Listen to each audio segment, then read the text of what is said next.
Hi everyone, it's Darlene. Welcome back for session number 7 in my One Flower 8 Ways video series. Today I'm going to be coloring my flower with Zig Clean Color Real Brush markers. I have the 48 count set, but I actually started with the 12 count set and upgraded to the 48 because I love them so much. I'm not going to do a full review of the markers. I've already done that, so I'm going to link to the post where I did a review and showed you the qualities, the characteristics, and the different techniques you can use with the markers. Today we're going to be coloring the same image. This is the Persian Motifs by Altenew that I heat embossed on some Strathmore 90-pound watercolor paper. Because these are brushes, you only need a piece of scratch paper off to the side that you can use to wipe off color when you're moving from one marker to the next. So let's get started. These are the two colors I'm going to be using. I have Scarlet Red, which is actually orange, and yellow. So I'm going to begin with the orange and coloring this the same way that I've colored all the other ones. I'm going to start with my shadow areas and I'm going to color them orange. You can see how incredibly bright this is. This is very watery, although you're getting a vibrant color. That's what's so great about them. So I'm going to color around here, and then this area that folds over, and then this base of the flower, or the petal, sorry. And then I'm going to move up this little crease here. And you can see how fine this tip is. If you just touch the tip to the paper, it's just so incredibly fine. All right, once I get that color down, I'm going to move to my yellow. And I'm not going to blend them just yet because I don't want to waste too much of my yellow wiping orange off over here. So first I'm just going to color all of the blank areas yellow and trying not to touch the orange because it'll start blending immediately. So once I get my yellow down, now I'm going to start blending because once I touch that orange on my yellow, I'm going to have to wipe it off over here. So let's see, I'll start with the yellow and kind of color into the orange just like I do with the other mediums. See how you get so much orange? And you have to wipe it off. And then you can always color over it to move the orange around. And you just kind of have to blend it. And I don't go all the way into the orange because you really don't need to. It blends immediately with a nice smooth color. So I'm going to color in here, touch the orange, and I might bring a little bit of it into the yellow, but not much. Go over. So the only hard part is just maintaining this yellow without getting too much orange into it, which is why you need this scratch sheet of paper here. See, I'm not at that white area right there. I never colored it yellow, but I'm going to be careful about that. See, I've got orange on my brush. Now I'm going to go back and color it. Make sure it's really bright. So you don't have to ever worry about contamination of the tips. It's very similar to the distress markers and how watery they are. These are actually much more watery. Okay, so there you go. There's one petal. You can see how bright this color is, yet there's so much water in it. It's really amazing. So let's work on the next one. I'm going to use the orange again. Carefully coloring the edge. Actually, when I was practicing, I added a little pop of red into the corners, and it really made the flower vibrant. So you could also do that, but I wanted to keep with the same colors I've been using in the series. And then yellow. Careful not to touch the orange. The second you touch it, you get some on the tip. Just as much of the white area as I can. Okay, now I'm going to start blending. I'm going to start in the yellow. And then as soon as I touch that orange, I'm going to be really careful not to pull too much out, especially because my areas are so small here with this flower. If I pull out too much, I'll get an entire orange petal, and I don't want that. So again, kind of just getting in there to touch the orange and then stopping. So I wouldn't say these are difficult to use, but you have to move slowly. You can't move quickly, because if you move quickly, you could make a mistake. But you get beautiful, beautiful results. And you could actually even leave that little white if you wanted to. It kind of adds a little bit of a pop. But because I'm trying to keep all these consistent, and I don't have any white in my other ones, I'm going to go ahead and color this yellow. There you go. Let's do one more. This top one up here. Up the side a little bit with the orange. And then up the crease.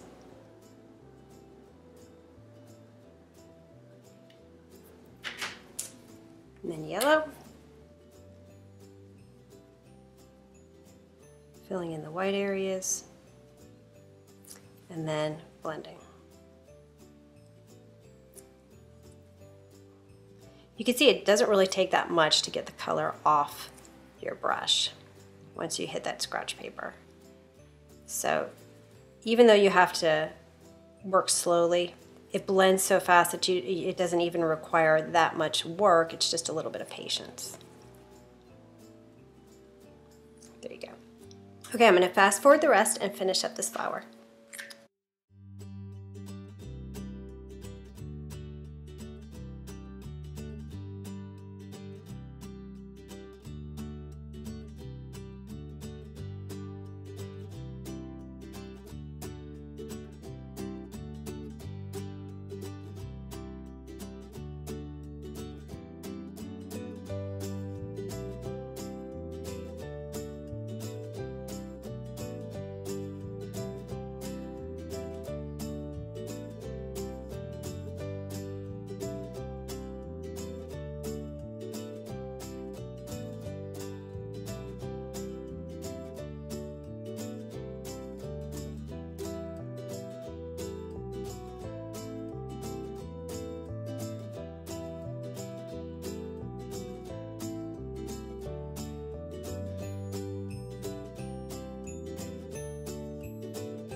Here are all of the petals finished.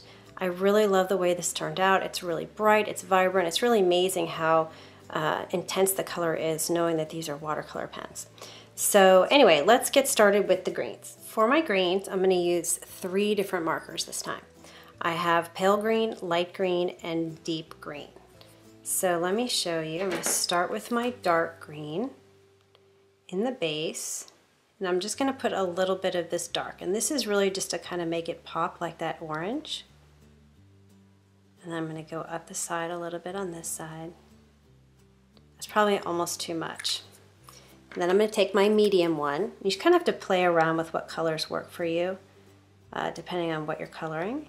And I'm actually going to blend this together because I just want a nice blend to that dark color. So not too much. Wipe that off, and then I'll take my lightest one. I'll do the same thing I did with my yellow, which is color all the white areas first, and then I'm going to use this to pull out the greens because I really wanted that light green at the top, and you can see the beautiful variation you get. You can really pull all 3 of these together, and if I wanted dark color, I just go down here and I could pull it up if I want to. I don't want to pull up too much, but I do want to darken this up a little bit because I want it to be consistent as far as tone of color between the greens and the oranges.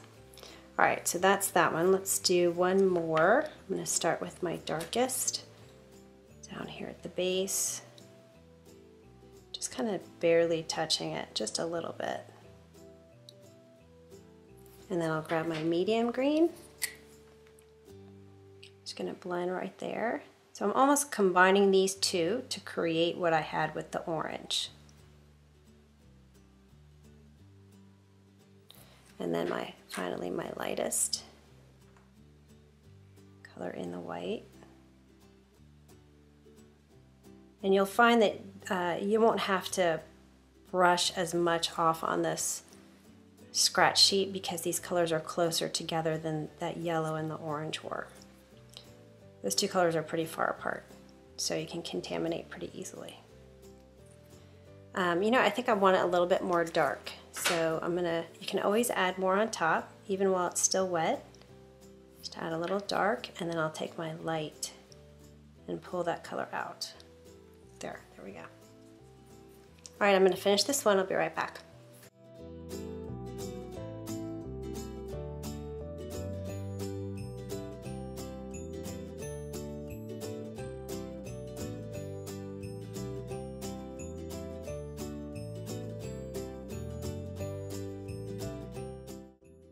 For this leaf, I'm going to do the same thing.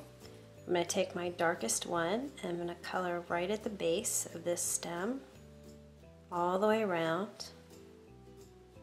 Same as I did with the other videos. And then I'm going to kind of go up this crease a little bit on each of them.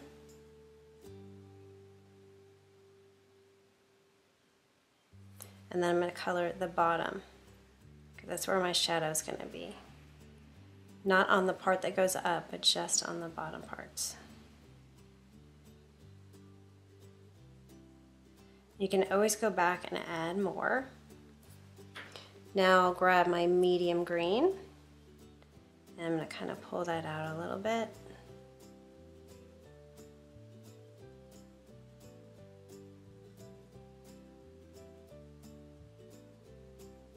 These are really not that hard to work with, although I don't think that they are as easy as the distress markers. Those have clearly been the easiest in my opinion. But I was really surprised to see how many people were anxious for this particular video. A lot of people were asking when this one was going to be coming up. Okay, now my final one is the light. Make sure it's clean. And then I'm going to color all the white first.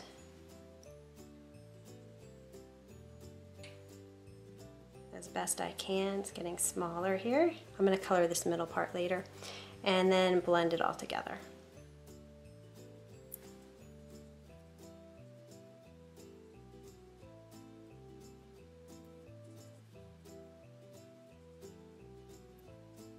And I really like how this light is super light. Sometimes it's hard to get a light color when you're using watercolors. You have to use a lot of water. But with this, you don't have to use a lot of water because the color, well, the water's already in the pen, but the color is light. That's what's kind of neat about these markers. So to get this light of a color, I'd have to add a lot of water in the other versions.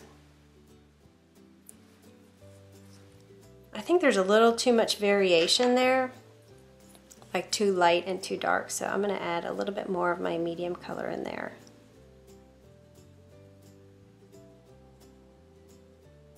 And this is all based on opinion too. Okay, now I'm going to go back in with my light and kind of pull that out a little bit more. Alright, now I'm going to color that little, well actually, yeah, this little piece right here. Alright, I'm going to color that bottom, or that thing that kind of comes in. Just a little bit of my dark on the bottom. And then my medium. Kind of pull it out just a little bit. Down my stem a little, and then finally the lightest.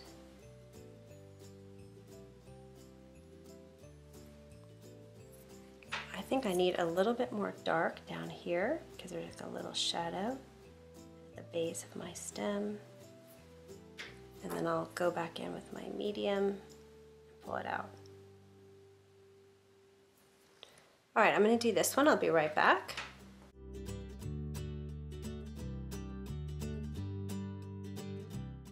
Alright, for the rest of these stems, I'm going to use my dark and color just a tiny little bit, kind of using a very, very fine tip on the left-hand side, kind of at the base, same as I've done with all the other videos.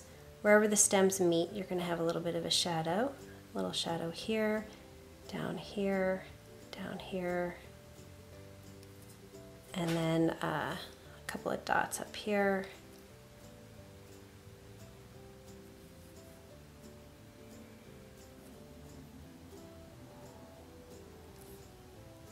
And then I'm going to fill in with my lightest and kind of pull that color out a little bit.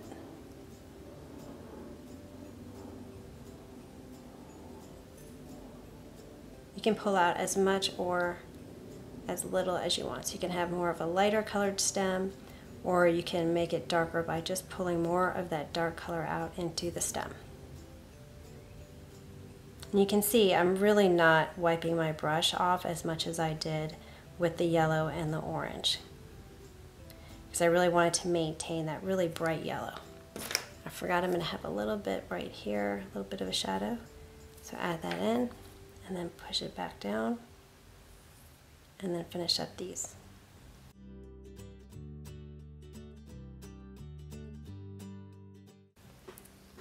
All right, so there you have the completed flower. Let's compare to some of the previous ones. Kind of similar in intensity to the Gansai Tambi. I'd say that this one's a little bit more not as smooth. So this is a smoother version of the Gansai. This looks more like watercolor. This looks more like marker. The Peerless,